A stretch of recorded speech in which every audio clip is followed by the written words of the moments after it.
Mi vecina desquiciada le llamó a la policía a mi hijo de 8 años por su pequeño puesto de limonada en nuestro patio delantero. Ella dice que era tráfico ilegal de limonadas. Los oficiales terminaron dándole propina y burlándose de ella. Ahí estaba yo, sosteniendo una jarra de plástico con más hielo que convicción, mientras mi vecina Gloria me observaba desde su ventana con unos binoculares que probablemente costaron más que mi primer coche. No exagero cuando digo que el ambiente en esta calle es tan denso que podrías cortarlo con un cuchillo de mantequilla, especialmente cuando Gloria decide que su misión en la vida es ser la guardiana de una moralidad que nadie le pidió. Todavía no me explico cómo pasamos de un sábado tranquilo de sol a tener a una mujer de 60 años haciendo un despliegue táctico digno de una película de espionaje por 3 limones y un poco de azúcar. Todo comenzó porque mi hijo Leo, que tiene la persistencia de un cobrador de deudas, decidió que su futuro financiero dependía de vender refrescos en la entrada de nuestra casa. Lo que para cualquier persona normal sería una estampa tierna de infancia, para mi vecina de enfrente era claramente el inicio de un imperio criminal que amenazaba con derribar el orden social del vecindario. El sol caía con una fuerza implacable sobre el asfalto cuando vi a Gloria salir a su porche cargando una carpeta con separadores de colores y una cámara con un lente de zoom que parecía un telescopio. No saludó, no sonrió, ni siquiera fingió que estaba regando sus orquídeas, simplemente se plantó en la orilla de su propiedad y empezó a tomar fotografías de mi hijo de 8 años mientras él acomodaba sus vasos de papel. Leo estaba demasiado concentrado en no derramar la mezcla de limonada como para notar que estaba siendo documentado para un posible juicio internacional por comercio no autorizado. Yo estaba sentado en una silla de lona, intentando leer un libro, pero era imposible ignorar la mirada de rayos X que venía desde el otro lado de la calle. Por un momento pensé en entrar y evitar el conflicto, pero algo en la forma en que ella ajustaba su visor me hizo decidir que hoy no sería el día en que Mateo, el vecino amable, se daría por vencido ante la necedad pura. Vivimos en uno de esos barrios donde la gente se queja si el camión de la basura hace demasiado ruido o si alguien se atreve a pintar su puerta de un tono de azul que no está en la paleta aprobada de 1995. Durante años, he sido el tipo que pide disculpas por si mi cortadora de césped suena un poco más fuerte de lo habitual o si el perro ladra 2 veces antes de entrar. Gloria siempre ha sido la líder no oficial de esta vigilancia pasivo-agresiva, moviéndose por las sombras con su libreta de infracciones imaginarias. Es la clase de persona que no tiene un pasatiempo real, así que su entretenimiento consiste en auditar la vida de los demás bajo la premisa de que solo cuida la armonía del entorno.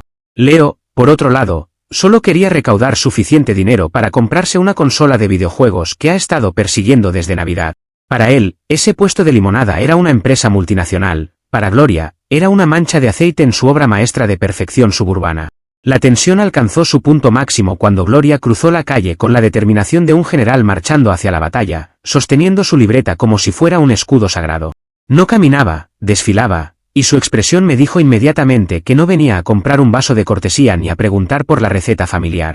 Se detuvo justo en el borde de nuestra propiedad, evitando pisar el césped como si fuera lava, y lanzó una mirada de desprecio a la pancarta de cartulina que Leo había pintado con tanto esfuerzo. El niño levantó la vista con una sonrisa genuina, ofreciéndole una bebida fría, pero ella ni siquiera lo miró a los ojos. En su lugar, dirigió su artillería verbal hacia mí, exigiendo ver las licencias sanitarias y el permiso de uso de suelo comercial que supuestamente la ley exigía. Fue un momento tan surrealista que por un segundo busqué las cámaras ocultas, convencido de que esto tenía que ser una broma de muy mal gusto. Ella empezó a recitar fragmentos de regulaciones municipales que probablemente se inventó en el camino, mencionando riesgos de salud pública y la degradación estética de la cuadra. Me dio la impresión de que realmente creía que estaba salvando a la civilización de un colapso inminente por culpa de un puesto de limonada con hielo picado. Leo se quedó callado, mirando su jarra, y pude ver cómo su entusiasmo empezaba a marchitarse ante el tono de voz de esa mujer que parecía disfrutar cada segundo de su discurso. Yo siempre he intentado ser el vecino correcto, el que evita las escenas y busca el diálogo, pero ver a mi hijo sintiéndose como un criminal en su propio jardín rompió algo dentro de mi paciencia habitual. Me levanté de mi silla con una calma que me sorprendió incluso a mí mismo y le pedí que bajara la voz si no quería que los demás vecinos se enteraran de lo absurdo de su reclamo. Gloria no se detuvo, de hecho, su volumen aumentó cuando mencionó que el tráfico de clientes, es decir, el cartero y una vecina que paseaba al perro, estaba saturando la capacidad vial de la zona. Se quejó de que el azúcar derramada atraería plagas bíblicas y que el color amarillo de la limonada chocaba visualmente con el diseño del paisaje urbano. Escucharla era como entrar en un agujero negro de lógica distorsionada donde el sentido común simplemente no podía sobrevivir. Intenté explicarle que Leo solo estaría un par de horas y que no estábamos bloqueando nada, pero ella me interrumpió diciendo que las reglas no descansan por ser sábado. En ese instante, supe que cualquier intento de racionalizar la situación con ella era una pérdida total de tiempo y energía. Finalmente, Cuando empezó a amenazar con llamar a las autoridades para que hicieran una inspección de higiene inmediata, algo en mi interior simplemente se rindió ante la diplomacia. Me crucé de brazos, miré fijamente a sus ojos inyectados de una extraña satisfacción autoritaria y le hice un gesto hacia su casa. Le dije con mucha claridad que si sentía que su seguridad y la integridad del barrio estaban en peligro por un niño vendiendo jugo, que llamara a quien tuviera que llamar. Le aclaré que no íbamos a mover ni un solo vaso del jardín y que, de hecho, estábamos dentro de los límites de mi propiedad privada. Ella se quedó boquiabierta, como si no pudiera creer que alguien se atreviera a desafiar su autoridad autoimpuesta de comisaria del vecindario. Dio media vuelta, murmurando sobre la decadencia de los valores modernos, y se retiró a su búnker con el teléfono ya en la mano. Me senté de nuevo al lado de Leo, quien me preguntó en voz baja si de verdad vendría la policía por su limonada. Le aseguré que estábamos haciendo las cosas bien y que a veces la gente grande se olvida de cómo es ser niño y divertirse un poco. Por dentro, sin embargo, estaba hirviendo de indignación ante la idea de que alguien pudiera ser tan miserable como para intentar arruinarle el día a un pequeño. Miré hacia la casa de Gloria y pude ver la silueta de su cabeza moviéndose detrás de las cortinas, vigilando cada uno de nuestros movimientos como si estuviéramos enterrando un cuerpo. Decidí que ya no me importaba lo que pensara la asociación de vecinos ni si ella decidía hacerme la vida imposible durante el resto del año. Ese día, la limonada de Leo se quedaría donde estaba, aunque Gloria tuviera que movilizar a la Guardia Nacional para impedirlo. Comentarios de la historia principal. Usuario Anónimo 1 dice, ¿en serio Gloria salió con una carpeta y binoculares? Me la imagino perfectamente poniéndose un traje de SWAT negro para ir a asaltar un puesto hecho con cajas de cartón. Es el nivel de intensidad que solo alcanzan las personas que no han tenido una alegría en los últimos 20 años. Respuesta de OP, te juro que la carpeta tenía separadores por colores y etiquetas impresas. Creo que Gloria realmente siente que vive en un capítulo de CSI, Suburbios y que Leo es el cabecilla de una red de contrabando de cítricos. Usuario Anónimo 2 dice, me pasó algo idéntico con una vecina que salía con una regla de metal a medir mi césped todos los martes. Si pasaba de los 5 centímetros, me enviaba una carta certificada exigiendo una poda inmediata. Hay gente que de verdad necesita un pasatiempo que no involucre vigilar la vida de los demás. Respuesta de OP, es aterrador lo que la falta de distracciones le hace a la mente humana. Estas anécdotas solo confirman que las personas sin hobbies son un peligro real para la estabilidad social de cualquier vecindario tranquilo. Actualización 1. Ha pasado una hora desde la última actualización y el silencio de la calle se rompió de la forma más previsible y ridícula posible.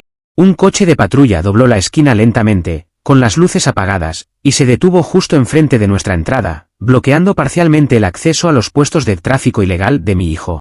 Gloria, que debía de estar esperando con la mano en el picaporte, salió disparada de su casa con una agilidad que no le conocía, cargando su famosa carpeta de normas de convivencia. Parecía una atleta olímpica del litigio vecinal, señalando a Leo con el dedo índice como si estuviera identificando al mismísimo Al Capone en una rueda de reconocimiento. Los oficiales bajaron del auto y pude ver en sus rostros una mezcla de fatiga existencial y una confusión absoluta ante la escena que tenían delante. Gloria no les dio tiempo ni de saludar, lanzándose a recitar el artículo 14b sobre comercio ambulante no regulado, con una voz que se escuchaba en 3 manzanas a la redonda. Me mantuve de pie junto al puesto, manteniendo una calma fingida mientras los policías miraban alternativamente a la mujer histérica y al niño de 8 años que sostenía un cucharón de plástico. Les expliqué, con el tono más educado que pude reunir, que estábamos en mi jardín delantero y que no estábamos ocupando ni un centímetro de la acera pública. Gloria interrumpió gritando sobre la evasión de impuestos infantiles y la falta de protocolos de refrigeración para los limones. Uno de los oficiales, un hombre robusto que parecía haber visto cosas mucho más serias en su turno, tuvo que ponerle una mano en el hombro para pedirle que guardara silencio. Fue un momento de justicia visual ver cómo ella se quedaba sin aire a mitad de una frase sobre la amenaza a la salud pública que representaba el azúcar blanca. Los policías se acercaron al puesto, y en lugar de sacar las esposas, empezaron a revisar los letreros de cartulina de Leo con una curiosidad casi infantil. La situación se volvió tan absurda que el oficial más joven tuvo que taparse la boca con la mano para ocultar una sonrisa que amenazaba con escapársele. Gloria insistía en que debían confiscar la mercancía y emitir una citación formal para que yo compareciera ante un juez municipal por fomentar la ilegalidad. El oficial mayor suspiró, miró a su compañero y luego a Gloria, diciéndole que no volviera a usar la línea de emergencias para reportar delitos de sabor. Ella se puso de un color rojo tan intenso que pensé que su propia presión arterial le jugaría una mala pasada ahí mismo, en medio del asfalto. Para cerrar el acto con broche de oro, los oficiales sacaron sus billeteras y pidieron 2 vasos de limonada, comentando que el calor estaba insoportable. Le dejaron a Leo una propina de $5 y le dieron una palmadita en el hombro, felicitándolo por su espíritu emprendedor mientras ignoraban olímpicamente los gritos de protesta de la vecina. Gloria se quedó plantada en la calle, sola, mientras el coche de policía se alejaba lentamente tras haberle dado una lección de realidad frente a todo el barrio. Pude ver cómo sacaba una pluma y empezaba a anotar los números de placa de los oficiales con una furia temblorosa, seguramente planeando una queja formal contra el departamento de policía. Leo estaba radiante, sintiéndose protegido por la ley en lugar de perseguido por ella, y mi reputación entre los otros vecinos que observaban desde sus ventanas subió 10 puntos al instante. Ella finalmente regresó a su casa, cerrando la puerta con tal fuerza que una de sus macetas de la entrada se tambaleó peligrosamente. Aunque ganamos esta ronda, la mirada que me lanzó a través del cristal antes de desaparecer me dijo que esto no se iba a quedar así. Sentí que acabábamos de ganar una batalla, pero que Gloria estaba preparando una guerra de trincheras legal que nos mantendría ocupados por un buen tiempo. Comentarios de la actualización 1. Usuario Anónimo 1 dice, delitos de sabor, eso es oro puro. Me imagino la cara de los policías cuando llegaron y vieron que la gran amenaza terrorista era un niño de primaria con una jarra de plástico. Es literal el meme de es hoy para esos oficiales que solo querían un descanso del turno. Respuesta de OP. Te prometo que uno de ellos estaba haciendo un esfuerzo sobrehumano por no estallar en carcajadas mientras Gloria hablaba. Incluso me pidió la limonada con poca azúcar, como si estuviera en una cafetería de lujo en lugar de mi jardín.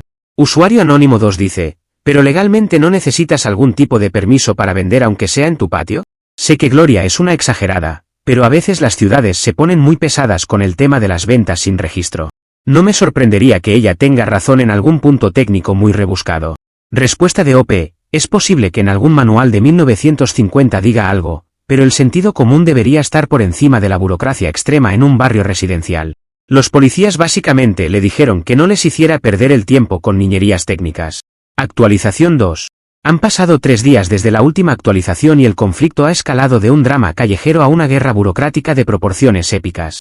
Todo parecía haber vuelto a la normalidad hasta que ayer por la mañana encontré una notificación oficial de la Asociación de Vecinos pegada directamente en mi puerta. El documento estaba escrito con una tipografía tan pequeña y apretada que gritaba neurosis desde el primer párrafo, citando varias infracciones estéticas.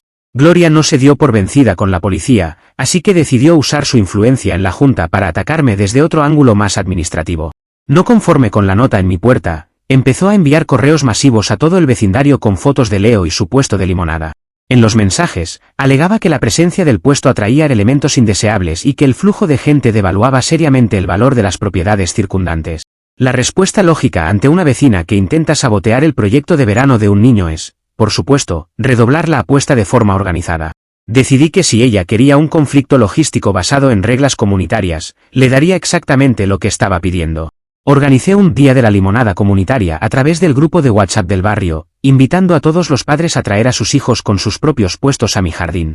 La idea fue un éxito instantáneo, ya que la mayoría de los vecinos están tan hartos de las quejas constantes de Gloria como yo.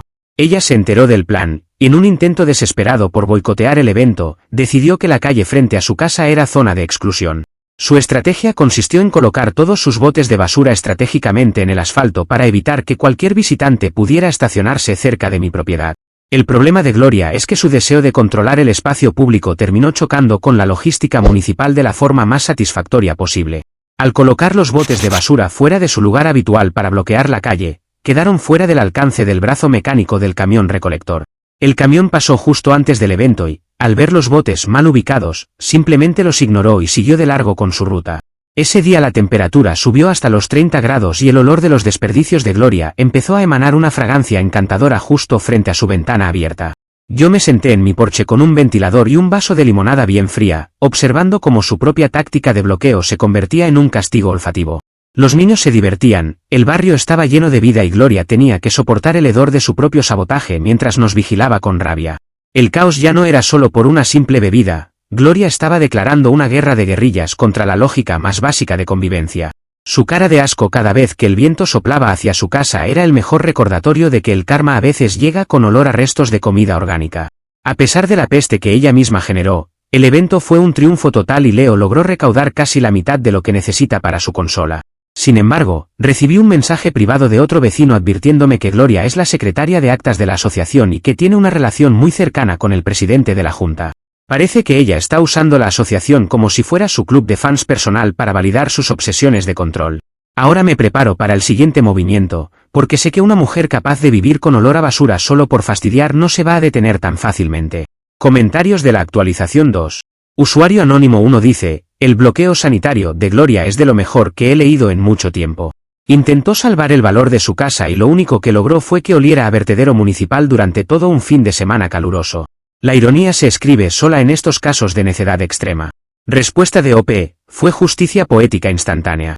Los 30 grados de calor no perdonan, y verla cerrar sus ventanas a toda prisa mientras nosotros disfrutábamos del aire libre fue un momento que atesoraré por siempre.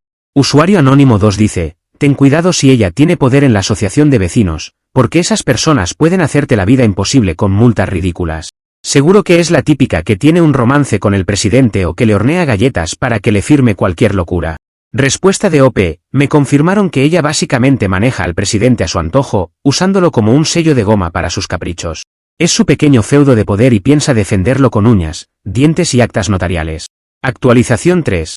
Ha pasado una semana desde la última actualización y las cosas han pasado de ser un conflicto vecinal a un drama judicial de bajo presupuesto.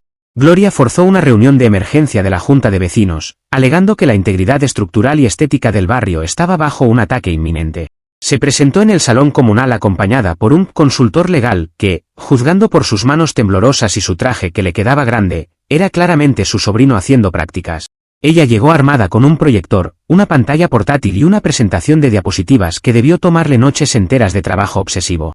Su objetivo era demostrar que el puesto de limonada de Leo violaba el Código Estético de 1962 de nuestra comunidad, un documento amarillento que nadie había leído en décadas. Según Gloria, ese código exige uniformidad visual y la ausencia absoluta de estructuras temporales que no hayan sido aprobadas por un comité de arquitectura. Afortunadamente, yo no soy de los que van a una pelea sin municiones, así que me presenté con mi propia copia del mismo reglamento, el cual conseguí en los archivos municipales. Mientras ella pasaba diapositivas comparando el puesto de cartulina de mi hijo con un campamento de refugiados, yo me dediqué a subrayar cada vez que mencionaba la palabra uniformidad. Gloria estaba tan cegada por su sed de victoria legal que empezó a exigir una inspección técnica rigurosa de todas las propiedades del barrio para limpiar la zona de infracciones. Me di cuenta de que ella creía sinceramente que su casa era la única que cumplía con las normas sagradas de 1962. El presidente de la Junta asentía con la cabeza, probablemente para que ella dejara de hablar, pero se le veía visiblemente incómodo ante la intensidad del discurso. En medio de su perorata sobre el cumplimiento estricto de la ley hasta el último milímetro, decidí darle el empujón justo que necesitaba para cavar su propia fosa. Levanté la mano, y con el tono más inocente que pude fingir, le pregunté frente a todos los asistentes si estaba absolutamente segura de querer invocar ese código de 1962. Le sugerí que una inspección tan rigurosa como la que ella pedía podría tener consecuencias inesperadas para muchos de los presentes, incluyéndola a ella misma. Gloria me lanzó una mirada de puro odio y gritó que la ley debe cumplirse hasta en el último milímetro, sin excepciones para nadie. Pude ver cómo varios miembros de la Junta, incluido el presidente que tiene un cobertizo ilegal de 2 pisos, empezaron a sudar frío y a mirarse entre ellos con preocupación. Gloria estaba demasiado ocupada celebrando su aparente dominio de la sala como para notar que acababa de poner un blanco en la espalda de todos sus aliados. El sobrino abogado intentó susurrarle algo al oído, probablemente tratando de advertirle sobre los peligros de resucitar leyes antiguas que nadie cumple, pero ella lo apartó con un gesto impaciente. Para ella, ganar esta discusión era más importante que mantener la paz con las personas que realmente tienen el poder de decidir sobre las multas. Al final de la reunión, se aprobó la moción de solicitar una inspección municipal basada en el Código de 1962, tal como ella lo exigió con tanta vehemencia. Salí del salón con una sonrisa interna, sabiendo que el motor del autosabotaje de Gloria ya estaba en marcha y a toda velocidad. Ella se quedó allí, recogiendo sus cables y su proyector, sintiéndose la triunfadora de una batalla que estaba a punto de costarle mucho más de lo que imaginaba. Leo me esperaba en el coche preguntándome si habíamos ganado, y le dije que solo faltaba esperar a que la gravedad hiciera su trabajo con la gente que escupe hacia arriba. Comentarios de la actualización 3. Usuario Anónimo 1 dice, pobre Leo, tener que ver a su padre pelear en una reunión de vecinos por un par de limones y una caja de cartón. Me parece un poco excesivo exponer al niño a este nivel de drama adulto solo por un puesto que iba a durar un par de semanas. Respuesta de OP, Leo no está sufriendo, al contrario, está aprendiendo que los abusivos no siempre ganan si conoces las reglas mejor que ellos. Además, está muy motivado ahorrando para su Nintendo Switch y esto le parece una aventura épica. Usuario Anónimo 2 dice, el detalle del sobrino abogado es para morirse de risa. Probablemente el pobre chico solo quería que terminara la reunión para irse a su casa a jugar Fortnite. Gloria lo arrastró a su locura personal sin importarle que hiciera el ridículo frente a todo el barrio. Respuesta de OP. El chico no sabía dónde meterse, especialmente cuando Gloria empezó a gritar sobre la santidad del reglamento. Era obvio que él solo estaba allí para que ella pudiera decir que tenía asesoría legal oficial. Actualización 4. Han pasado 15 días desde la fatídica reunión de la Junta y el boomerang de la justicia finalmente regresó para golpear a Gloria con la fuerza de un camión de mudanzas. Tal como ella insistió, los inspectores municipales llegaron al barrio con sus carpetas y sus metros de medición para revisar cada propiedad bajo el estricto código de 1962. Gloria los recibió en la entrada de la cuadra con una sonrisa triunfal, entregándoles una copia de su denuncia formal contra el tráfico ilegal de mi hijo. Los inspectores, sin embargo, no son personas que se dejan llevar por dramas personales, simplemente se limitaron a seguir el protocolo legal que ella misma había reactivado con tanto fervor. Mientras revisaban mi jardín, se detuvieron frente al puesto de Leo y, tras un par de consultas rápidas, dictaminaron que era una estructura no fija de juego infantil y que no violaba absolutamente nada. El verdadero espectáculo comenzó cuando los inspectores cruzaron la calle para revisar la propiedad de la denunciante, tal como lo exige la ley cuando se solicita una auditoría de bloque. Resulta que Gloria, en su afán de convertir su casa en la joya de la corona del vecindario, había realizado varias remodelaciones costosas durante el año pasado sin consultar el dichoso manual de 1962. Los inspectores descubrieron que su espectacular porche de cristal y su garaje doble violaban exactamente 3 normativas sobre alteración arquitectónica no autorizada y límites de servidumbre. El código que ella resucitó para hundir el puesto de limonada de un niño era el mismo que prohibía terminantemente cualquier adición que rompiera la línea visual original de las casas. Ver la cara de Gloria mientras el inspector le explicaba que su porche era ilegal según el manual que ella misma le puso en las manos fue el momento más satisfactorio de toda mi vida adulta. La consecuencia inmediata fue una orden de demolición parcial para su porche y una multa de 4 cifras que la dejó sin palabras por primera vez en años. Mientras ella intentaba argumentar que su caso era diferente porque sus mejoras eran de lujo, el inspector le recordó sus propias palabras sobre que la ley debe cumplirse hasta en el último milímetro. Fue una caída estrepitosa desde su pedestal de superioridad moral, causada íntegramente por su propia obsesión de usar el reglamento como un arma contra los demás. El vecindario entero observó desde lejos cómo Gloria pasaba de ser la perseguidora a ser la víctima de su propia trampa legal, perdiendo su credibilidad y su dinero en un solo movimiento. La asociación de vecinos, tratando de distanciarse del desastre para evitar más inspecciones, decidió quitarle su cargo de secretaria y otorgarle a Leo un diploma simbólico de vecino del mes para calmar las aguas. Hoy, Leo finalmente tiene su consola nueva gracias a las ventas y a las donaciones de vecinos que vinieron a comprar limonada solo para celebrar la derrota de la necia litigante. Por mi parte, me siento mucho más ligero, sabiendo que ya no tendré que disculparme por el color de mi césped o por el ruido de mis hijos en su propia casa. Gloria ahora vive escondida detrás de unas lonas de construcción verdes, ya que tuvo que empezar a demoler la mitad de su entrada para cumplir con la orden municipal y evitar multas diarias. A veces, cuando salgo a regar las plantas por la tarde, levanto mi vaso de limonada hacia su casa a medio destruir como un saludo silencioso y cargado de sarcasmo. He aprendido que no hay nada más peligroso para un necio que darle exactamente lo que pide, especialmente cuando no tiene la honestidad de cumplir con sus propios estándares.